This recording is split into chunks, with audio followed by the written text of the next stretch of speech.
Any questions that you have from day 1, 2, and 3, let me know. So we had mindset. What was day 2? So day 1 was mindset, day 2 is budget, and day 3 is save $1,000 as fast as you can. So today, day 4, we're going to talk about paying off that pesky debt. You know how it is, that debt that just weighs on you and you constantly are thinking about it, and it's like you know, you're paying on it, and it never goes down, and it seems to increase. It's like just crazy debt.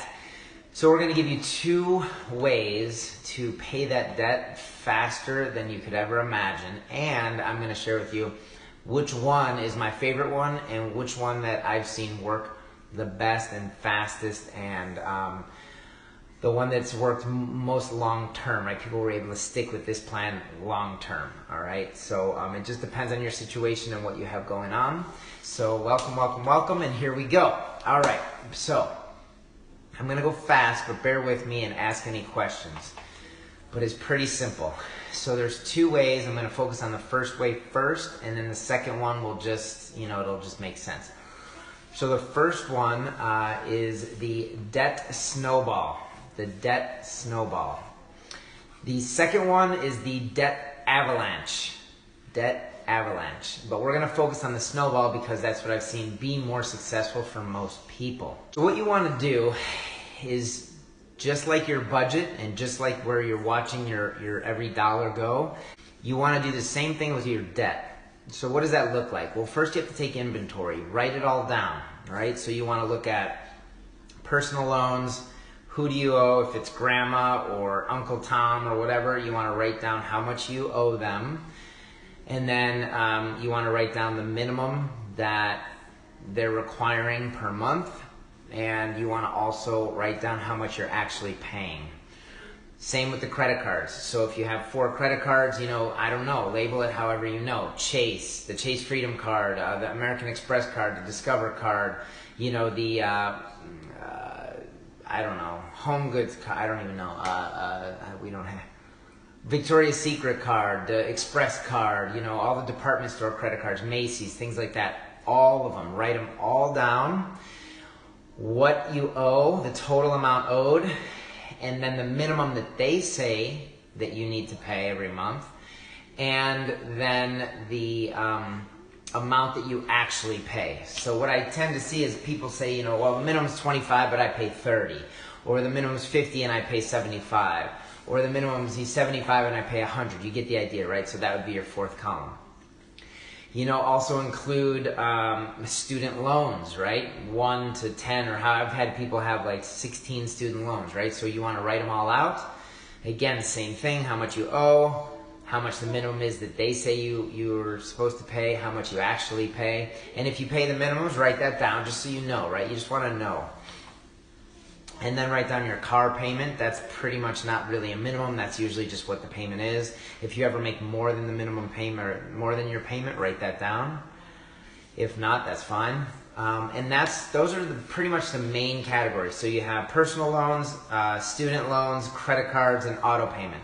Don't worry about mortgages right now. That's coming later, all right? So what you want to do is, again, make sure you have these columns. So once you have them all written down and you know where they're at, now what you want to do is put them in order. For the debt snowball, the order goes like this. Least amount of debt owed to most amount of debt owed, top to bottom. So you start with the smallest, like let's say you have a department store credit card and there's $233 on there. Put Sears, or that they're out of business, aren't they, almost? Put Macy's, $232. The minimum due is $25 and I usually pay $50, all right?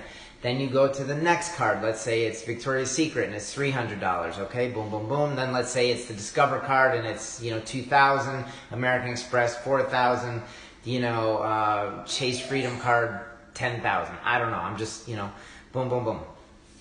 And then you want to also make sure, if you have other debts than the credit cards, make sure that you intertwine the limits with your student loans, with your personal loan. So you want all your debts listed, every single debt listed from lowest amount owed to most amount owed. And usually The last one on the list is either a car or like a big student loan. All right. So hopefully this is making sense to people. I'm going to be repetitive many times just to make sure that if you didn't catch it the first time, you're catching it the 16th time. So again, lowest to highest amount owed. I don't care about the interest rate on this plan, and I'll explain why in a minute. And again, any questions, let me know. So you just go with the lowest amount owed to the most amount owed. Simple. How much the minimum is that they say to pay, how much you actually pay. All right? Then what you do is get laser focused. And this is where the debt snowball kind of gets its name from. So what you want to do is pay the minimums, you heard me, pay the minimums on everything from the most expensive one all the way up to the second lowest one. Pay the minimums. All the extra, that column where you pay $20 extra here, $5 extra there, $50 extra there, you want to take that number. So let's say you have a total of 10 things and you're paying an extra 25 on each one, and that's $250 extra. I want you to take that $250 that you're used to spending or paying and pay off the first credit card. Bam! It should go in one shot. Now you're starting your little snowball. Then you take all your focus, that $225, and you pay the $300 one next month. Now you only have $75 left, but you'll be so motivated that you're going to figure out how to sell something and get that $75, or cut something in your budget to get that $75, and bam, and pay the whole sucker off month 2. Then you go to the next one, which might be $1,000. Now you have $300 from the snowball, plus what you were paying that one, which might be $100. So now you have $400. Now you're going to get even more motivated, and you're going to drive Uber and do all this crazy stuff and deliver pizzas, and pretty soon, bam, bam, bam, bam, bam. On and on and on you go, and that creates a snowball. So by the time you get to the end, imagine your car payment. Let's say your car payment's $400 a month. Imagine making $1,200 payments a month on that. How fast would your car be paid? Most people can do their debt snowball if they don't have crazy amounts of student loans. You can get this done in less than a couple of years, really. It depends on how much debt you have. It could be a year, it could be 6 months.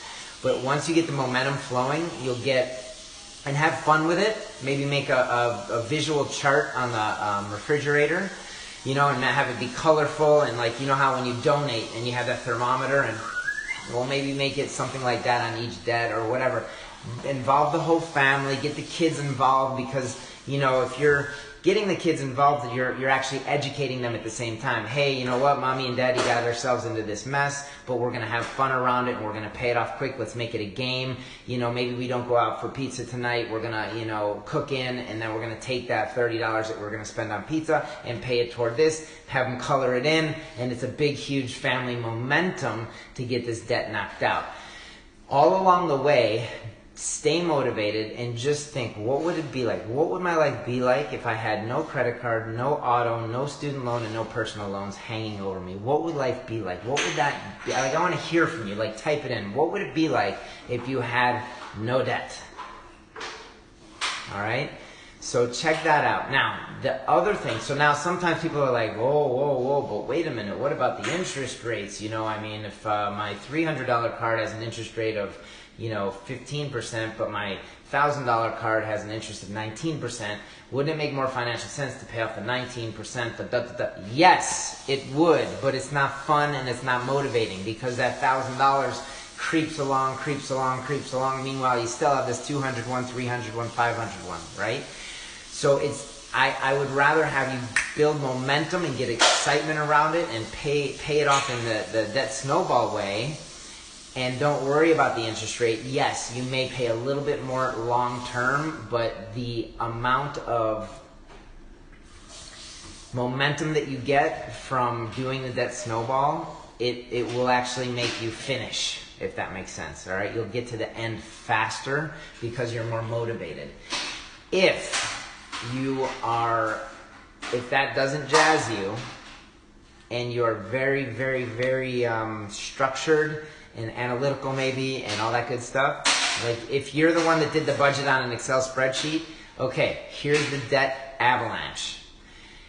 Same kind of setup, but instead of lowest to highest, you rate it from highest interest rate to lowest interest rate, and then just attack that top one pay the minimums on everything else and just do the avalanche.